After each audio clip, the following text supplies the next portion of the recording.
उसने सबके सामने कहा, तुम मेरे लायक नहीं हो। और वो लड़का बिना कुछ बोले चला गया। लेकिन उस खामोशी में एक आग जल उठी जो उसे वहां ले गई जहां पहुंचने के लोग सपने देखते हैं। और वो लड़की जिसने उसे ठुकराया था, एक दिन उसी नाम को अखबार में देखकर चुप हो गई। दोस्तों, आइए जानते हैं एक ऐसे लड़के की कहानी। कहानी उस दिन से शुरू नहीं होती है जब वो उसे ठुकराती है। कहानी तो उससे बहुत पहले शुरू हो चुकी होती है। एक छोटे से गांव में जहां सपने बड़े थे लेकिन हालात बहुत छोटे। गांव के आखिरी छोर पे एक कच्चा सा घर था। मिट्टी की दीवारें, टीन की छत और आंगन में एक पुराना चारपाई। सुबह की हल्की धूप जब उसके घर पर पड़ती तो ऐसा लगता जैसे उम्मीदें अभी भी जिंदा है। उसी घर में रहता था रवि। उम्र कोई 23-24 साल, लेकिन चेहरे पे जिम्मेदारियों की लकीरें साफ दिखाई देती थी। रवि उन लड़कों में से नहीं था जो अपने लिए जीते हैं। वो उन लोगों में से था जो अपने परिवार के लिए जीते हैं। सुबह सूरज निकलने से पहले ही उसकी आंखें खुल जाती। सुबह सबसे पहले वो आंगन में रखा हैंड पंप चलाकर ठंडे पानी से मुंह धोता। फिर चुपचाप अपने पिता के पास जाकर बैठ जाता। पिता खांस रहे होते, उनकी सांसें भारी चलती थी। बाबूजी, दवाई खा लीजिए। रवि धीरे से उनके सहारा देकर बैठाता, पानी देता और फिर उनके सिरहाने बैठकर कुछ देर तक चुपचाप उन्हें देखता रहता।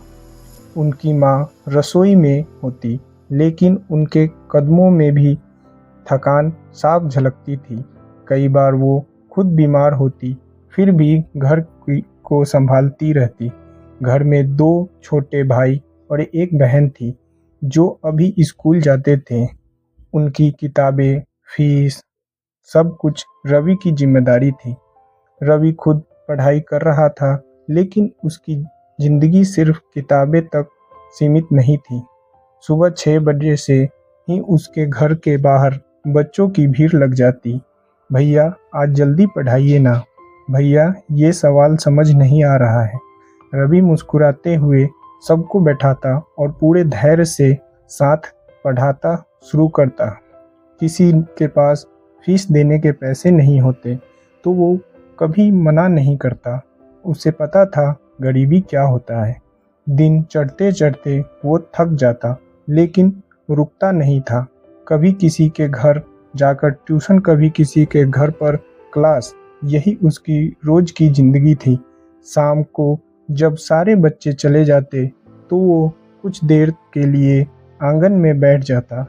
हवा के साथ उड़ती धूल और मन में उठते सवाल, क्या मेरी जिंदगी हमेशा ऐसी ही रहेगी? लेकिन अगले ही पल वो खुद को संभाल लेता, नहीं, मुझे हार नहीं माननी है। और फिर रात होते ही वो अपनी किताबों खोल लेता, थका हुआ शरीर लेकिन जागती हुई आंखें, क्योंकि उसे पता था अगर आज रुका तो उसका पूरा परिवार रुक जाएगा। गांव के लोग अक्सर कहते, रवि जैसा लड़का बहुत कम होता है, सीधा है, मेहनती है। लेकिन ये तारीफें उसके घर की हालात नहीं बदल सकती थी। एक दिन सुबह सुबह घर माँ जल्दी उठकर आंगन को साफ कर रही थी।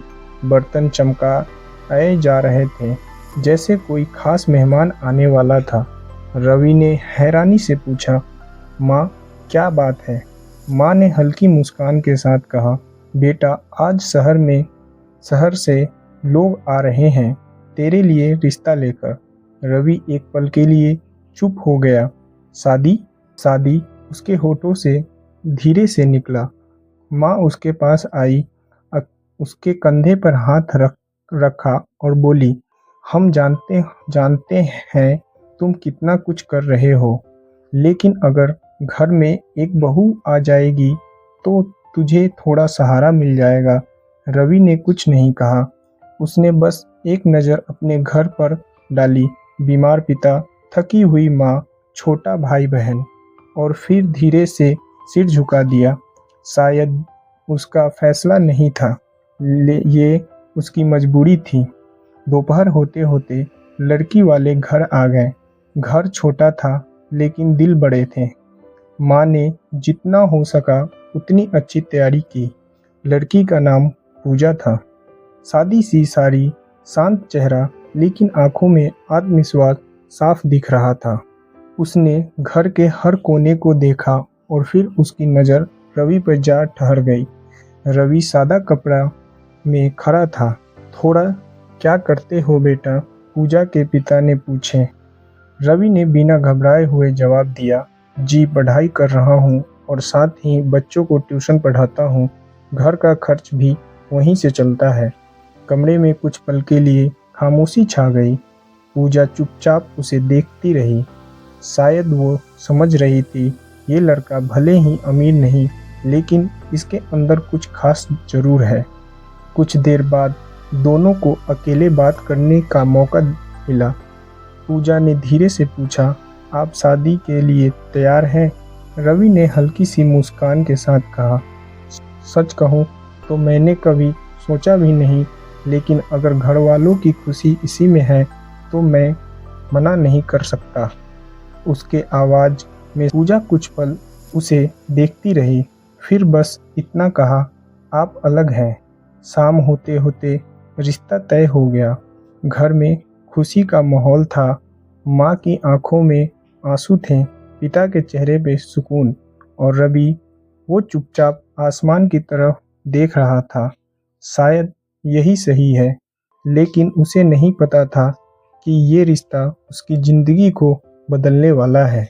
कभी कभी एक खबर ज़िंदगी बदल देती है और कभी कभी वही खबर इंसान को बदल देती है। रिश्ते वादे से नहीं, नज़रों से टूट जाती है। उस दिन सिर्फ एक ना नहीं बोली गई थी। उस दिन किसी का आत्मविश्वास कुचला गया था। रिश्ता तय हुआ। अभी ज़्यादा दिन नहीं बीते थे, लेकिन रवि घर में जैसे नई जिंदगी आ गई थी। माँ हर दिन कुछ न कुछ जोड़ती, कभी बर्तन कभी कपड़े। पिता अपनी बीमारी के बावजूद रिश्तेदारों की सूची बनाते। घर छोटा था, लेकिन उम्मीदें बहुत बड़ी हो गई थी। रवि अपनी ज़िंदगी में पहले जैसा ही था। सुबह ट्यूशन, दिन भर मेहनत, रात को पढ़ाई। लेकिन अब उसके अंदर एक नया ख्याल भी था, शायद अब सब ठीक हो जाएगा। पूजा भी शुरुआत में सामान्य थी। कभी कभी फ़ोन पर बात हो जाती, खाना खाया, पढ़ाई कैसी चल रही है, बस इतनी सी बातें। लेकिन रवि के लिए वही काफ़ी थी। फिर एक दिन सब बदल गया। दोपहर का वक्त था। रवि बच्चों को पढ़ा रहा था कि तभी गांव के एक लड़के ने आकर कहा, अरे रवि भैया, सुना है अपने पूजा दीदी की सरकारी नौकरी लग गई है, टीचर बन गई है। एक पल के लिए रवि का हाथ रुक गया। सच, उसने चेहरे पे हल्की मुस्कान आई। उसने दिल से खुशी महसूस की। अच्छा है, अब उसकी ज़िंदगी और अच्छी हो जाएगी, उसने मन ही मन सोचा। लेकिन उसे क्या पता था, यही खुशी उसकी सबसे बड़ी परीक्षा बनने वाली है। धीरे धीरे पूजा की आवाज़ बदलने लगी। फ़ोन कम आने लगे, फिर बंद हो गए। मैसेज का जवाब देर से, फिर बिल्कुल नहीं। रवि हर बार खुद को समझा लेता, नई नौकरी है, व्यस्त होगी। लेकिन सच्चाई उससे छुपी नहीं रह सकी। एक दिन उसने तय किया, आज उससे मिलकर बात करूंगा। अगली सुबह वो साफ सुथरे कपड़े पहनकर, हाथ में एक छोटी सी मिठाई की डिब्बी लेकर पूजा के स्कूल पहुंचा। सरकारी स्कूल, बड़े गेट, बच्चों की आवाज़ें, और उस बीच पूजा, साड़ी में, हाथ में किताबें, चेहरे पे एक अलग सी रौब। रवि के चेहरे पर मुस्कान आ गई। वो धीरे धीरे उसकी तरफ बढ़ा। पूजा, उसने धीरे से पुकारा। पूजा ने मुड़कर देखा, और जैसे ही उसने नज़र रवि पर पड़ी, उसके चेहरे का भाव बदल गया। वो पास आई, लेकिन अपनापन के बिना, जो पहले हुआ करता था। तुम यहाँ क्या कर रहे हो? उसकी आवाज़ ठंडी थी। रवि थोड़ा हड़बड़ा गया, फिर मुस्कुराकर बोला, बस तुम्हें बधाई देने आया था। सुना तुम्हारी नौकरी लग गई है। उसने मिठाई आगे बढ़ाई। पूजा ने एक नज़र मिठाई पर डाली और आसपास खड़े लोग पर। कुछ टीचर और स्टाफ वहीं खड़े थे। सबकी नज़रें उन दोनों पर थी। पूजा के चेहरे पे हल्की सी मुस्कान आ गई, लेकिन वो मुस्कान अपनापन नहीं, कुछ और ही था। देखो रवि, उसने धीमे लेकिन साफ शब्दों में कहा, अब मेरी जिंदगी बदल गई है। रवि ने हल्के से पूछा, मतलब? पूजा ने सीधे उसकी आंखों में देखा, मतलब ये कि अब मैं एक सरकारी टीचर हूँ और तुम सिर्फ एक ट्यूशन पढ़ाने वाले लड़का हो। जैसे कि किसी ने उसके सीने में कुछ चुभा दिया हो। रवि की मुस्कान वहीं थम गई। लेकिन हमने जो कुछ कहना चाहता था लेकिन हमने जो वो कुछ कहना चाहता था, पूजा ने उसकी बात बीच में ही काट दी। देखो, मैं साफ साफ कह रही हूँ, मैं ये शादी नहीं कर सकती। पास खड़े लोग खुलकर देखने लगे। मुझे अब अपने बराबर का लड़का चाहिए, जो मेरे स्टेटस का हो, समझे? रवि की आंखें झुक गई। उसने उसके हाथ में पकड़ी मिठाई अब भारी लगने लगी थी। तुम मेरे लायक नहीं, ये सब जैसे हवा में नहीं, सीधे उसके दिल पर गिरे। कुछ पल के लिए सब कुछ शांत हो गया। रवि ने कुछ नहीं कहा, बस सीधे मिठाई वापस नीचे कर ली। उसकी आंखों में न गुस्सा था न शिकायत, बस एक गहरी चोट। तो यही फैसला है तुम्हारा? उसने धीमे से पूछा। पूजा ने बिना किसी झिझक के कहा, हाँ, और ये आखिरी फैसला है। इतना कहकर वो मुड़ गई, जैसे कुछ हुआ ही नहीं। रवि वहीं खड़ा रह गया। आसपास की हल्की हल्की हंसी कानों में गूंज रही थी। उसने सिर झुका लिया और धीरे धीरे कदम पीछे बढ़ाए। हर कदम में साथ उसका दिल और भी भारी हो जा रहा था। वो बिना पीछे देखे वहाँ से चला गया। रास्ते भर एक ही आवाज़ उसके कानों में गूंजती रही, तुम मेरे लायक नहीं हो। घर पहुँचा तो माँ और पिता शादी की तैयारियों में लगे थे। और बेटा आ गया? माँ ने खुशी से कहा, देखो ये कपड़े कैसे लग रहे हैं शादी में।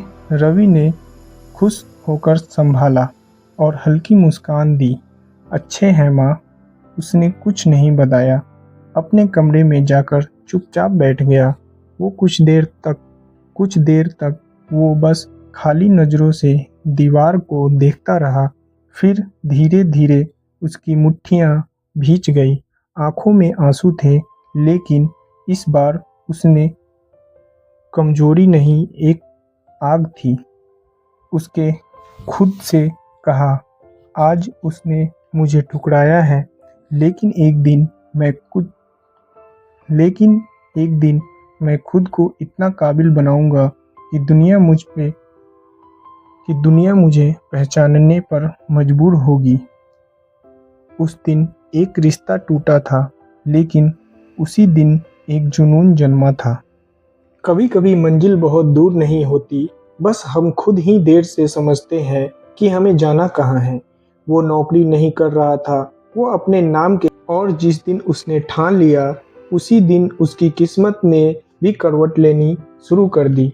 ग्रुप डी की नौकरी लगने के बाद रवि की जिंदगी बाहर से आसान लगने लगी थी। घर की हालात सुधरने लगी थी। पिता की दवाई समय पे आने लगी थी। माँ के चेहरे पे भी अब थोड़ी शांति थी। गांव के लोग उसे इज्जत से देखने लगे थे। लेकिन ये समय रवि के लिए मंजिल नहीं था, ये तो बस एक शुरुआत था। दिन भर की ड्यूटी के बाद जब वो रात को घर लौटता तो उसका शरीर थक कर जवाब दे देती, लेकिन जैसे ही वो किताब खोलता उसकी आंखों में फिर से वही आग जलती। अब उसकी पढ़ाई एक अलग ही जुनून था। ना कोई दोस्त, ना कोई बहाना, बस एक कमरा कुछ किताबें और एक सपना। मुझे यहाँ नहीं रुकना, उसने खुद से वादा किया। रात के सन्नाटे में जब पूरा गांव सो जाता, तब रवि की दुनिया जागती थी। कई बार ऐसा होता कि नींद उसकी आंखों में हावी हो जाती, लेकिन जैसे ही वो सिर झुकाता, उसके कानों में वही आवाज़ गूंजती, तुम मेरे लायक नहीं हो। और वो तुरंत उठकर फिर से पढ़ने लगता। वक्त धीरे धीरे आगे बढ़ने लगा। रवि ने उसने तय किया, अब मुझे बस सब बड़ी परीक्षा देना है। आईएएस नाम लेते ही दिल में तेज धड़कता था, लेकिन डर नहीं, सिर्फ एक चुनौती। रवि ने अपनी पूरी ताकत लगा दी। दिन महीनों में बदलने लगे, महीने सालों में बदलने लगे। कितनी बार असफलता मिली, कितनी बार लगा कि शायद अब नहीं होगा, लेकिन हर बार उसने खुद को संभाला और अभी हार मान ली तो कभी भी नहीं जीत पाऊंगा। और फिर वो एक दिन आया जिसका इंतजार सालों से था, रिजल्ट का दिन। रवि के हाथ कांप रहे थे, दिल जोर जोर से धड़क रहा था।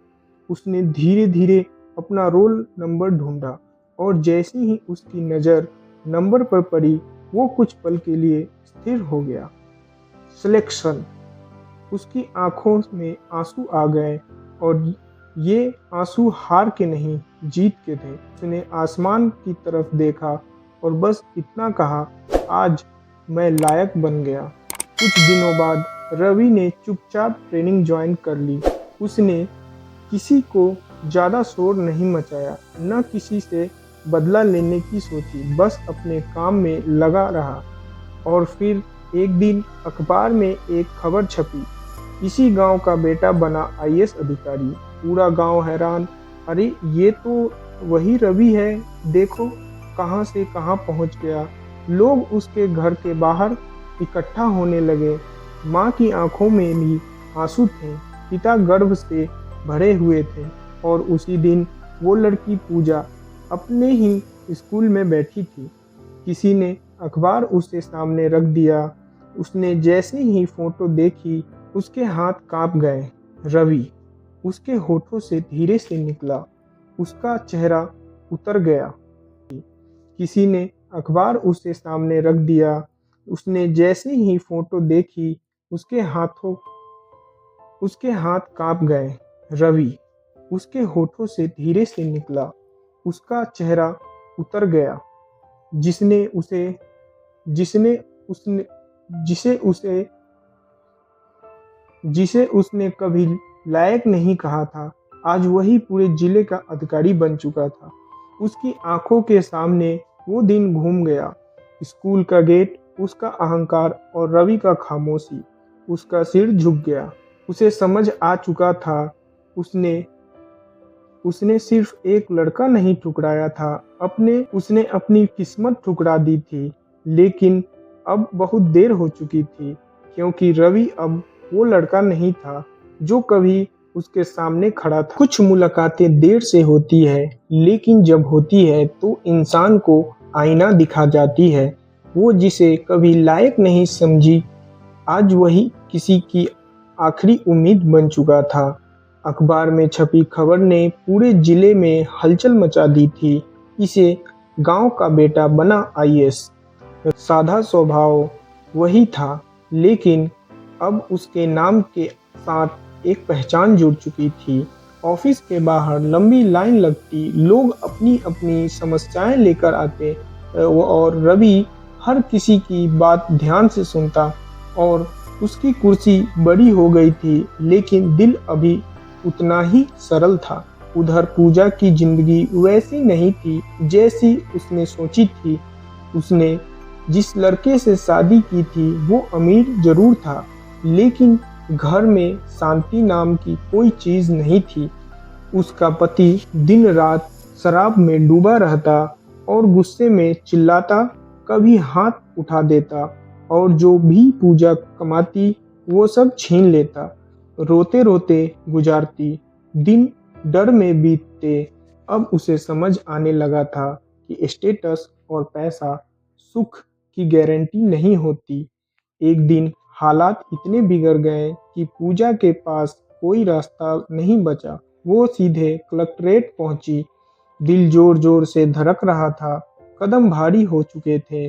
मुझे साहब से मिलना है, उसने गेट पर खड़े सिपाही से कहा। नाम क्या है? सिपाही ने पूछा। पूजा कुछ पल के लिए चुप रही, फिर बोली, कह दीजिए पूजा आई है। अंदर सूचना पहुंची। रवि अपने फाइलों में व्यस्त था। जैसे ही उसने नाम सुना उसके हाथ एक पल के लिए रुक गए। भेज दीजिए, उसने शांत स्वर में कहा। दरवाजा खुला और सालों बाद दोनों आमने सामने थे। कुछ पल के लिए समय जैसे थम गया।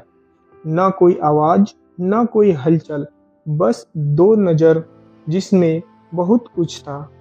पूजा की आंखें झुकी हुई थी, चेहरा थका हुआ, टूटा हुआ। सामान्य स्वर में कहा, बैठिए। उसकी आवाज में न गुस्सा था न ताना, बस एक सादगी थी। पूजा धीरे से बैठी। कुछ पल तक वो कुछ बोल नहीं पाई, फिर कांपती आवाज में बोली, मुझे आपसे एक मदद चाहिए। रवि चुपचाप सुनता रहा। मेरे पति, वो कुछ काम नहीं करते, दिन भर इधर उधर घूमते हैं, शराब पीते हैं, घर की हालात बहुत खराब हो गई है। उसकी आंखों में आंसू गिरने लगे। अगर उन्हें कोई छोटी सी नौकरी मिल जाए तो शायद सब ठीक हो जाएगा। कमरे में फिर से सन्नाटा छा गया। रवि कुछ पल तक उसे देखता रहा। उसके सामने वही लड़की थी जिसने कभी उसे सबके सामने ठुकराया था, लेकिन आज वो टूटी हुई थी, मदद मांग रही थी। रवि ने धीरे से फाइल बंद की और शांत आवाज में कहा, ठीक है, मैं कोशिश करूंगा। पूजा ने हैरानी से उसकी तरफ देखा। शायद उसे उम्मीद नहीं थी कि जवाब इतना सीधा होगा। अब मुझे नाराज नहीं आप मुझसे नाराज नहीं हैं? उसने धीमे से पूछा। रवि हल्का मुस्कान सा मुस्कुराया। नाराजगी किस बात की? पूजा की आंखों में आंसू फिर से बहने लगे। मैंने आपके साथ बहुत गलत किया। रवि ने उसकी बात बीच में ही रोक दी। कुछ पल बाद उसने धीरे से कहा, वक्त खराब होता है, इंसान नहीं। पूजा ने सिर उठाया, उसकी तरफ देखा। रवि आगे बोला। पूजा ने सिर उठाया, उसकी तरफ देखा। रवि ने आगे बोला, वक्त का क्या, वो तो आते जाते रहता है। कभी दिन होता है तो कभी रात, कभी दिन होता है तो कभी रात, लेकिन जो इंसान अपने अंदर सच्चाई और मेहनत रखता है वो कभी छोटा नहीं होता। पूजा चुप थी। उसके पास कहने के लिए कुछ नहीं बचा था। रवि ने आखिरी बार कहा, आप जाइए, आपके पति के लिए जो हो सकेगा मैं कर दूंगा। पूजा धीरे से उठी, दरवाजा तक गई, फिर एक पल के लिए रुकी और बिना पीछे देखे बाहर निकल गई। आज वो समझ चुकी थी, उसने उस दिन सिर्फ एक रिश्ता नहीं टुकराया था, उसने एक ऐसा इंसान खो दिया था जो आज भी उतना ही बड़ा दिल रखता है। और रवि, वो अपनी कुर्सी पर बैठा, फिर से फाइल खोल चुका था। उसके लिए ये सिर्फ एक कहानी नहीं थी, ये उसकी जिंदगी थी। यहाँ उसने साबित कर दिया, औकात हालात से नहीं, मेहनत से बनती है।